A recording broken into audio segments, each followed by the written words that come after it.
Students, आज हम लोग क्लास 12 केमिस्ट्री में यूनिट 7 पी ब्लॉक के तत्व का नेक्स्ट टॉपिक पढ़ेंगे, जो है फास्फोरस के यौगिक, कंपाउंड ऑफ फास्फोरस।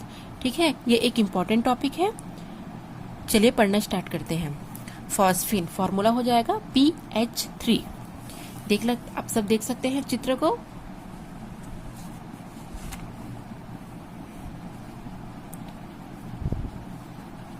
यह है फॉस्फीन बनाने की प्रयोगशाला विधि। ठीक है, फॉस्फीन बनाने की ये प्रयोगशाला विधि है। तो चलिए इसे पढ़ना स्टार्ट करते हैं। आप यहाँ पर देख रहे हैं डायग्राम। ये एक गोल पेंदे का फ्लास्क है। ठीक है, ये बर्नर है, स्टैंड है, और ये एक निकास नली है, और ये एक दूसरी नली है जिसमें से कार्बन डाइऑक्साइड और तेल गैस प्रवाहित की जा रही है। ये एक जल कुंड है जिसमें जल भरा हुआ है। ठीक है, तो चलिए स्टार्ट करते हैं। फॉस्फीन बनाने की प्रयोगशाला विधि में सबसे पहले हम एक गोल पेंदे का फ्लास्क लेते हैं। इस गोल पेंदे के फ्लास्क में सफेद फास्फोरस के कुछ टुकड़े डाल देते हैं और सोडियम हाइड्रोक्साइड विलयन मिला लेते हैं। सोडियम हाइड्रोक्साइड विलयन को कास्टिक सोडा भी कहा जाता है। ठीक है, तो एक गोल पेंदे के फ्लास्क में सफेद फास्फोरस के टुकड़े डाल देते हैं और NaOH या सोडियम हाइड्रोक्साइड विलयन ले लेते हैं।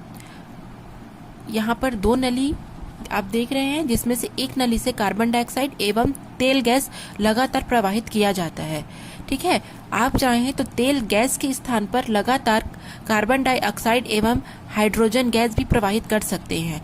लगातार प्रवाहित इसलिए किया जाता है क्योंकि जो फास्फोरस है वो वायु से क्रिया करके, ठीक है, वायु से क्रिया करके आग ना पकड़ लें, क्योंकि जो फास्फोरस होते हैं वो बहुत ही ज्वलनशील होते हैं और वायु के संपर्क में आते ही वायु से क्रिया कर लेते हैं और एक प्रकार का विस्फोटक प्रवृत्ति क्रिएट करते हैं। बोला जाए तो आग पकड़ लेते हैं। इसलिए लगातार कार्बन डाइऑक्साइड और तेल गैस प्रवाहित की जाती है।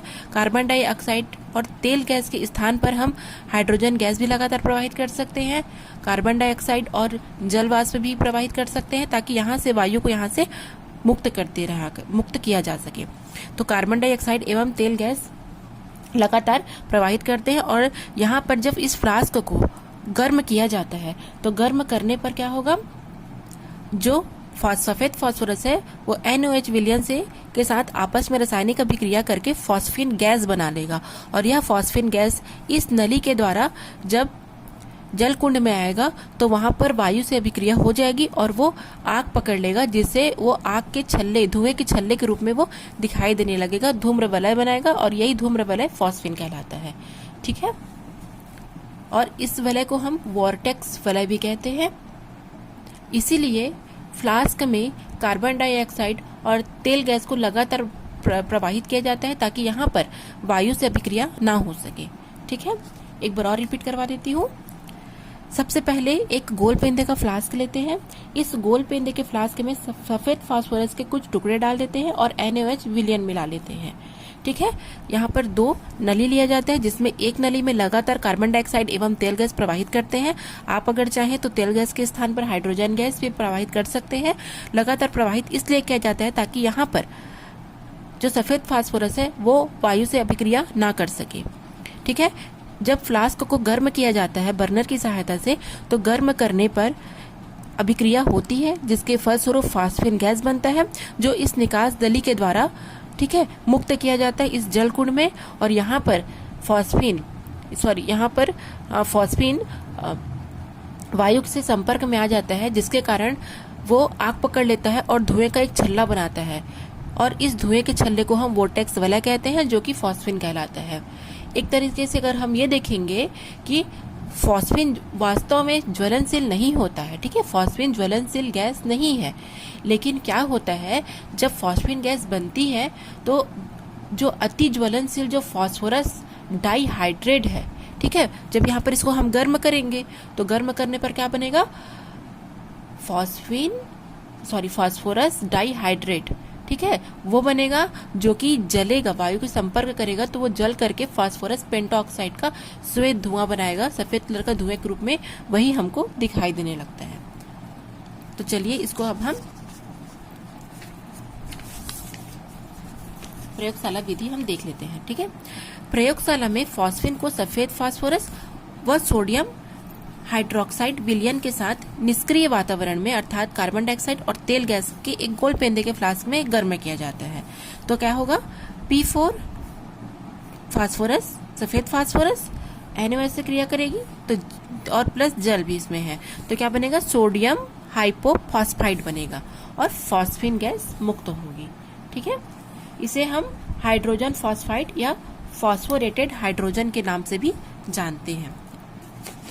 तो अभिक्रिया क्या हो जाएगी, विक्रिया विधि क्या हो जाएगी, श्वेत फास्फोरस तथा कास्टिक सोडा के सांद्र विलयन के मिश्रण को एक गोल पेंदी वाले फ्लास्क में लिया जाता है। फ्लास्क के भीतर की वायु को हाइड्रोजन गैस से लगातार प्रवाहित करके निष्कासित कर लेते हैं। हाइड्रोजन गैस के स्थान पर हम कार्बन डाइऑक्साइड और तेल गैस का भी मिश्रण ले सकते हैं। हाइड्रोजन के स्थान पर कोल गैस, जल वाष्प ये भी हम प्रवाहित कर सकते हैं। यदि वायु को अलग नहीं किया जाए तो फास्फोरस वायु से क्रिया कर लेंगे और एक आग पकड़ने वाली प्रक्रिया हो जाएगी। फ्लास्क को गर्म किया जाता है जिससे फॉस्फिन मुक्त हो जाती है और जैसे ही गैस के बुलबुले वायु के संपर्क में आते हैं वे आग पकड़ लेते हैं और धुएं के छल्ले बनने लगते हैं, जिसे हम वोर्टेक्स वलय कहते हैं।